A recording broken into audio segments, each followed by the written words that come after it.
MV Baltic S की टक्कर, जहां करोड़ों की गाड़ियां डूब गई। Collision of MV Baltic as where cars worth crores sunk. नमस्कार दोस्तों, अनसुनी कहानियां की एक और रोचक और आश्चर्यों से पूर्ण वीडियो में आपका स्वागत है। आज की इस वीडियो में हम आपको ऐसी घटना के बारे में बताने जा रहे हैं जिसमें करोड़ों की गाड़ियां पानी में डूब गई और एमवी बाल्टिक एस नाम का एक फ्लैग्ड कार कैरियर समुद्र की गहराइयों में समा गया। आखिर ये घटना कहां, कैसे और क्यों घटी, इसकी पूरी सच्चाई के बारे में जानेंगे हम आज की इस वीडियो में। इसलिए इस वीडियो को अंत तक जरूर देखें और इसका आनंद लें। तो ये जानने से पहले कि आखिर ये घटना कैसे हुई, हमें ये जानना जरूरी है कि आखिर एमवी बाल्टिक एस है क्या और ये इतना खास क्यों है। तो आपको बता दें, एमवी बाल्टिक एस एक बहामियन फ्लैग्ड कैरियर था जो कि 5 दिसंबर 2012 को डूब गया था। एक कंटेनर शिप से टकराने के बाद ये कैरियर ध्वस्त हो गया और ये घटना काफी भयानक होने के साथ साथ बर्बादी करने वाली भी थी, जिसमें करोड़ों का नुकसान हुआ। एमवी बाल्टिक एस की कुछ खास बातें हैं जो आपको जानना जरूरी है और जिसे जानकर ही आप अच्छे से इस घटना के घटने के सही कारण को भी समझ पाएंगे। बाल्टिक एस एक ऐसा कैरियर था जिसे गाड़ियों को एक गैराज रूपी स्ट्रक्चर में रखकर ट्रांसपोर्ट किया जाता है। इसमें 8 डेक्स और 2 मीटर की खाली जगह मौजूद है। कार्गो को लोड और अनलोड करने के लिए एक स्टर्न रैंप मौजूद है। साथ ही यहाँ जगह को बढ़ाने के लिए 2 डेक्स को हॉइस्ट भी किया जा सकता है। इसकी कार कैपेसिटी 2132 थी। MV Baltic Ace car carrier 148 metre लंबा था और इसकी 25 मीटर ऊंची बीम भी मौजूद थी। इसकी डेड वेट टनेज 7778 टन है। इसी प्रकार के अन्य जहाजों की ही तरह इसमें भी लगभग 5 मीटर का प्रोपेलर था जो कि सीधे मुख्य इंजन से जुड़ा हुआ था। इसका prime mover 7 cylinder MAN BMW low speed diesel engine था जो कि लगभग 13,000 हॉर्स पावर का आउटपुट देता था। इसमें 1000 किलोवाट का बो थ्रस्ट भी लगा हुआ था। इसे बर्फ में नेविगेशन के लिए अच्छे से बनाया गया था। अब कई लोग ये सोच रहे होंगे कि भाई हमें ये सब जानने की क्या जरूरत है। तो आपको बता दें, हमारे चैनल का लक्ष्य सिर्फ कहानियां सुनाना नहीं बल्कि आपको पूरी जानकारी देना और सच्चाई से रूबरू कराना है। बाल्टिक एस को बनाने का कॉन्ट्रैक्ट 23 दिसंबर 2005 को साइन हुआ था और जुलाई 2007 को ये मालिक को डिलीवर कर दिया गया। अब इन तथ्यों के बाद हम समझते हैं कि इस पूरी घटना को और जानने की कोशिश करते हैं कि आखिर इसके घटने का कारण क्या था। बात है 5 दिसंबर 2012 की। बाल्टिक एस कैरियर किसी अज्ञात कारण के चलते सिप्रस रजिस्टर्ड कंटेनर शिप कॉर्व्स के साथ नॉर्थ से जा टकराया जब वो बेल्जियम के ज़ीब्रूक से फिनलैंड के कोटा की ओर जा रहा था। ये टक्कर काफी भयानक थी जिसमें बाल्टिक एस को भारी नुकसान पहुंचा। उस समय बाल्टिक एस पर लगभग 1400 मित्सुबिशी गाड़ियां मौजूद थी जो कि उसकी क्षमता से बेहद कम थी और उन्हें कैरी करना इस शिप के लिए काफी आसान था। एमवी बाल्टिक एस नाम के इस कार कैरियर को इन गाड़ियों को रूसी बाजारों तक पहुंचाना था। जब बाल्टिक एस रॉटरडैम के डच कोस्ट साउथ से सिर्फ 40 से 50 किलोमीटर दूर थी, तभी ना जाने कैसे अपना नियंत्रण खोते हुए वो कॉर्व्स नाम के कंटेनर शिप से जा टकराई।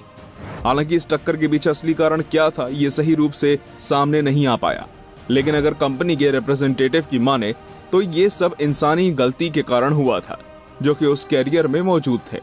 अब इसके पीछे कई बातें और कल्पनाएं भी आई और कईयों ने तो सीधे हमले से भी जोड़ा, लेकिन ऐसी किसी भी बात पर विश्वास करना बेवकूफ़ी ही होगी क्योंकि हमारे पास भी इसकी सटीक जानकारी नहीं है। इसलिए हम आपको ये नहीं बता सकते कि घटना के वक्त असल में क्या हुआ था।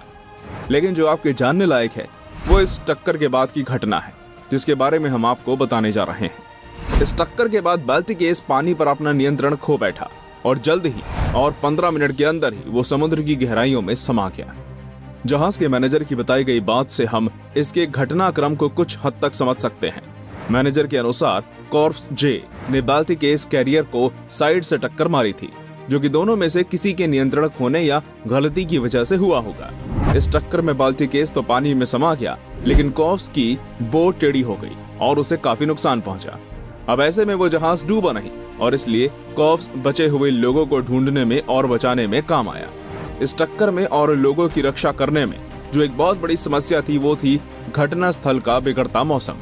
मौसम कुछ ऐसा था जिसमें 3 मीटर ऊंची लहरें और बर्फ उठ रही थी। ऐसे में आप ये समझ ही सकते हैं कि इस खराब मौसम में भी इस टक्कर में एक बड़ी भूमिका निभाई होगी। आगे बचे हुए लोगों की तलाश जारी हुई। आपको बता दें, बाल्टिक के इस कैरियर पर 24 क्रू मेंबर्स मर गए और 6 लोग आज भी लापता हैं। यहाँ चलाया गया रेस्क्यू ऑपरेशन काफी सफल हुआ और इसमें 13 क्रू मेंबर्स, जिसमें जहाज का पोलिश कप्तान भी शामिल था, उन्हें सफलतापूर्वक सुरक्षित रूप से हेलीकॉप्टर और पास के जहाजों के जरिए बचा लिया गया। लेकिन एक चीज जो बचाई नहीं जा सकी वो थी कैरियर पर मौजूद गाड़ियां। जैसा कि आपको पता ही है कि कैरियर सफर में था तो उस पर 1400 के करीब गाड़ियां मौजूद थी, जो कि कैरियर के साथ ही समुद्र में समा गई, जिस कारण कंपनी का भारी नुकसान हुआ। नीदरलैंड्स के कोस्ट गार्ड के अनुसार किसी भी यात्री को ढूंढने की संभावना बिल्कुल भी नहीं थी और शायद बचे हुए लोग जहाज के मलबे में फंस गए होंगे। आखिरकार ये सामने ही आया कि कुल 11 लोग इस घटना की मौत की चपेट में आ गए हैं और बाकी बचे हुए लोगों में से कुछ को बचा लिया गया है और कुछ एक रहस्य बनकर ही रह गए हैं। आश्चर्य की बात यह भी है कि जब ये वेसल डूबा तो न्यूज रिपोर्ट्स में जो फोटो छापी गई वो किसी और जहाज की थी जो डूबा हुआ था, जो कि असल में डूबा हुआ जहाज एशिया मलेशिया था, जिसे लोग बाल्टिक एस समझ रहे थे। इस घटना के 2 साल बाद आखिरकार इसके मलबे को बाहर निकालने का फैसला हुआ और आपको बता दें, ये रॉटरडैम के पोर्ट के पास बस 35 मीटर की गहराई में डूबा हुआ था। इसमें हजारों लीटर तेल अभी बाकी था।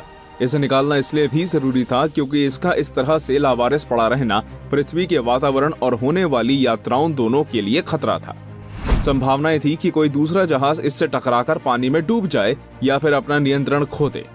इस सब को देखते हुए मार्च 2014 में रिचविथ स्टार्ट को इसके मलबे को निकालने का कॉन्ट्रैक्ट दिया गया।